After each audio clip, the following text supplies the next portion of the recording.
East Forks. Anyway, and June 28th, 1891. Of course, I can't remember that now because now I need to remember it. But, anyways, that's okay. That's okay. Anyway, he was born to a immigrant family. They were from Prussia, where I believe,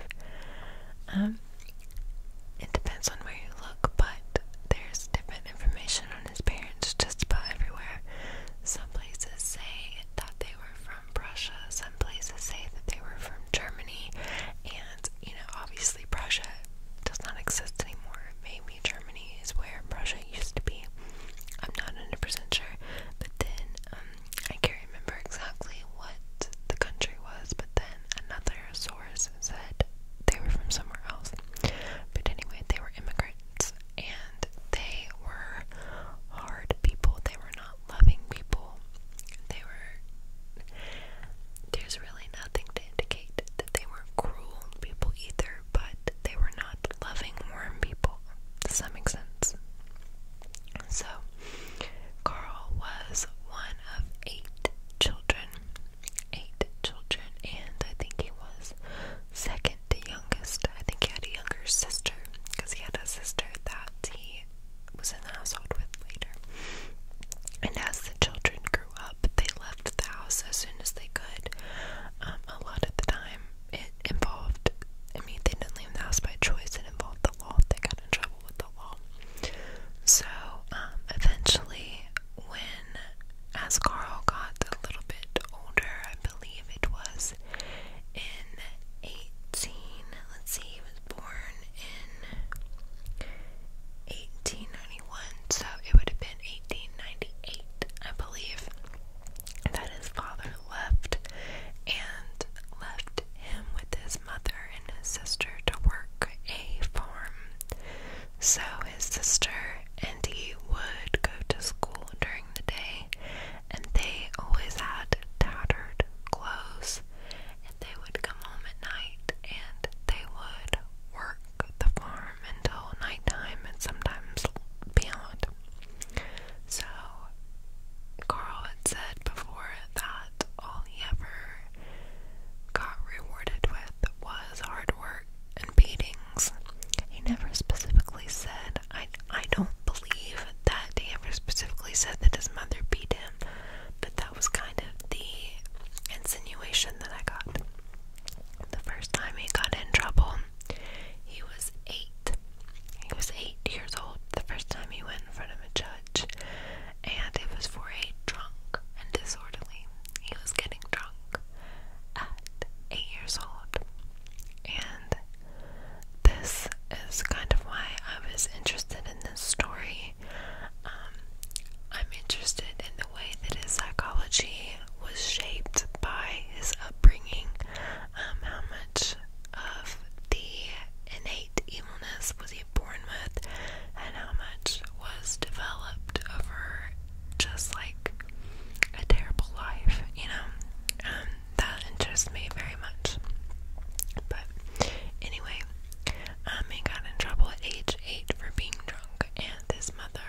years. So, he burnt the reformatory school to the ground. He burned it to the ground, and ironically, he was released to go home to his mother. And he said that she, quote unquote, beat him half to death. Let's see.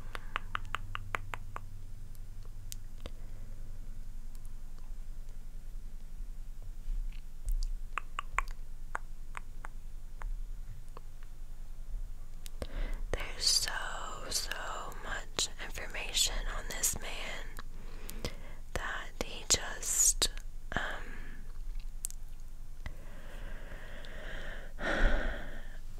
it's kind of hard to believe.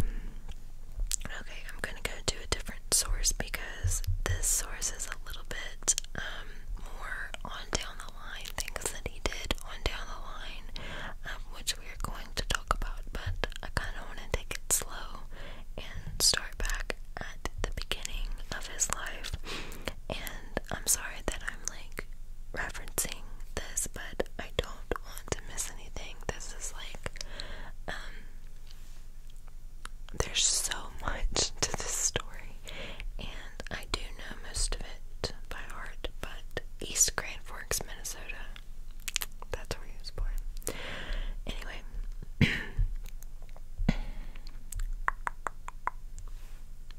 yeah, stole some cake, apples, and a revolver. It was the Minnesota State Training School. He was repeatedly beaten, tortured, and raped by staff members in what attendees dubbed the paint shop because children would leave painted with bruises and blood. Panzram hated this place of torture so much that he decided to burn it down, and did so without detection on July 7th, 1905. And I want to jump in here and say that the reason that we know all of this about Panzram is because when he was eventually arrested for murder and sentenced to be hanged, when he was in prison,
escaping from Montana State Reform School, along with an inmate named Jimmy Benson. Both were involved in a string of burglaries, robberies, and arsons through the Midwest until they split up. In 1907, at the age of 15, after getting drunk at a saloon in Montana, Panzram enlisted in the U.S. Army. He wanted to join the Army because he wanted to get his shit together. He knew that his lifestyle was going nowhere quick, and he wanted to see if he could be a good boy. When he was in the reform school, at some point when he was younger, when he was in a reform school, one of the boys had told him to just pretend that he wanted to be a preacher and that he was changed. And they ended up letting him go, and they said that he was as pure as a lily. So he learned to manipulate them at a young age by pretending to be good. But when he joined the Army, I genuinely think he joined the Army out of self-preservation. I think he thought that if he didn't do something, he was going to end up probably like getting killed or killing someone. I don't know, but he wanted to get his shit together, so he joined the Army, and it worked for a while. But then he only ended up getting in trouble in the Army, and he got in trouble for larceny in the Army. He got in trouble for larceny in the Army, and he served a prison sentence from April 20th, 1908 to 1910 at Fort Leavenworth, and I believe that's in Texas. And Secretary of War at the time was William Howard Taft, who later became president. Well, Panzram found this out.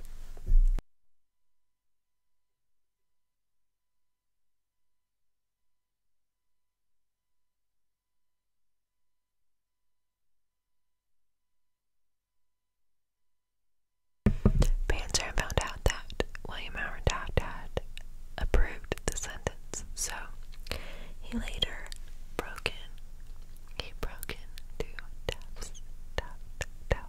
Taft's house, and he stole a gun that he would eventually kill, I think, like 10 people with.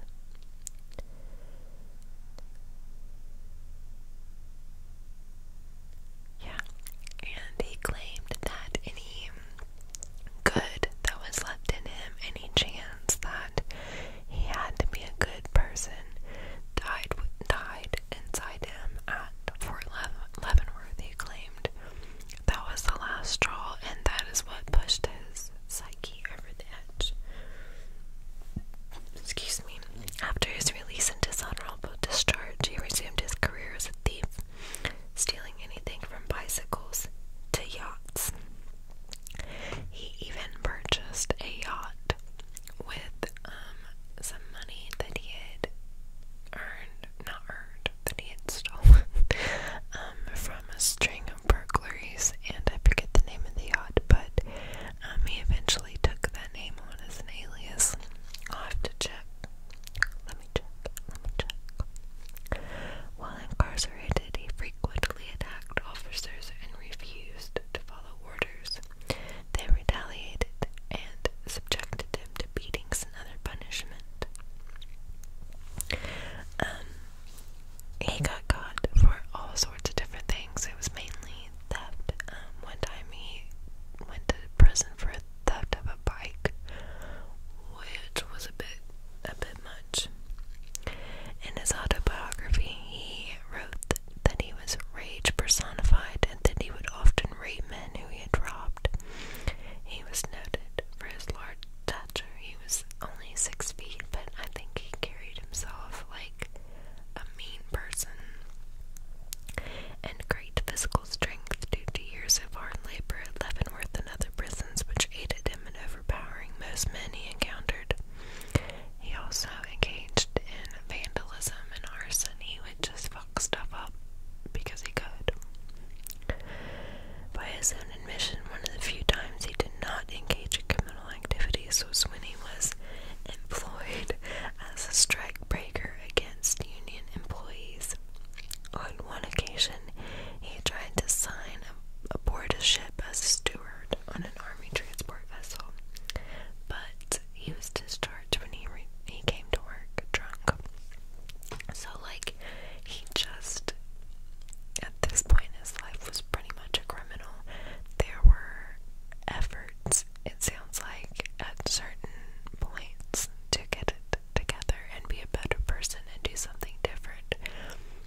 175 to 100 miles east of El Paso, where about a mile south of that town he claimed to have abducted, assaulted, kicked, and strangled a man, and then stole $35 from him. I'm sorry, I scratched your ear. Sorry. In the summer of 1911, that's when he went to prison for stealing a bicycle. He was sentenced to 6 months in the county jail, but he escaped after 30 days. In 1913, he was arrested in Dallas, Oregon for highway robbery, assault, and sodomy. He broke out of jail after 2 to 3 months. While he was on the run, he used an alias. He was arrested in Idaho, but again he escaped from county jail. Eventually he was arrested in Montana and sentenced to 1 year in prison for burglary, and I believe he served that in Montana. He kept getting in trouble, but kept giving them different names, and I guess like fingerprints. They were using fingerprints at this time, so he just kept getting away with it. He just kept getting away with giving them different names and pretending like he had never been in trouble before.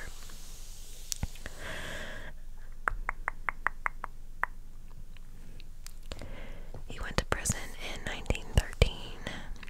He escaped on November 13th. Within a week, he was arrested and returned for another year. He was eventually released in 1915, and he broke into a house in Oregon and stole some jewels and some other valuables, and he got arrested soon after because he got arrested trying to sell some of the stolen items. It gets you every time.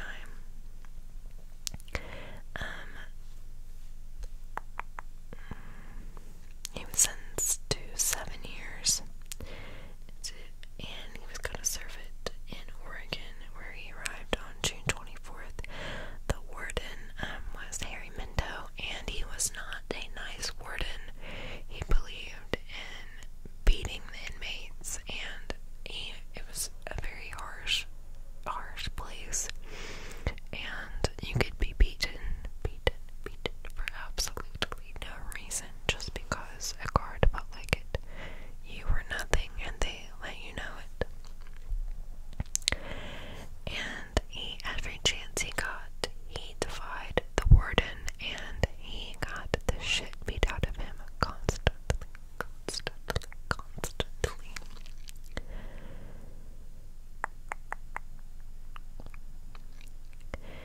Later that year, he helped an inmate at the same prison named Otto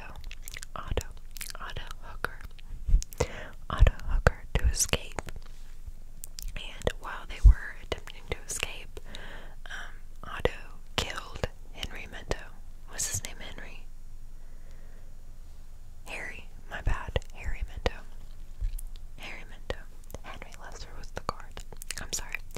Anyway, Harry Minto got killed because Otto Hooker killed him, and that made Panzram an accessory to murder.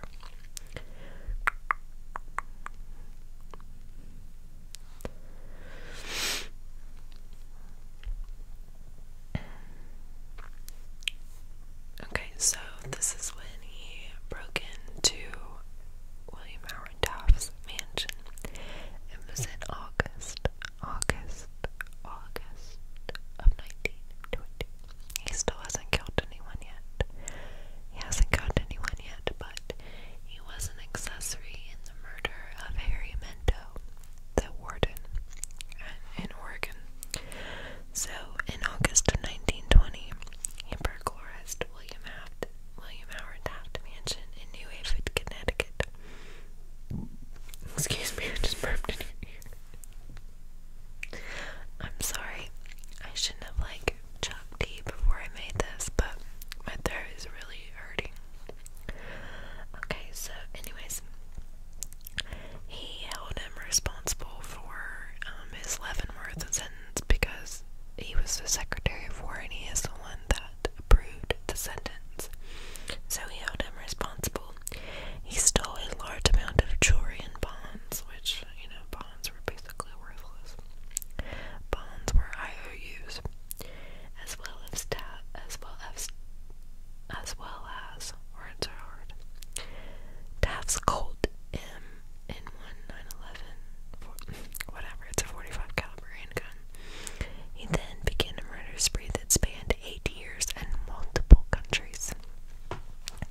astonished by this one act of kindness that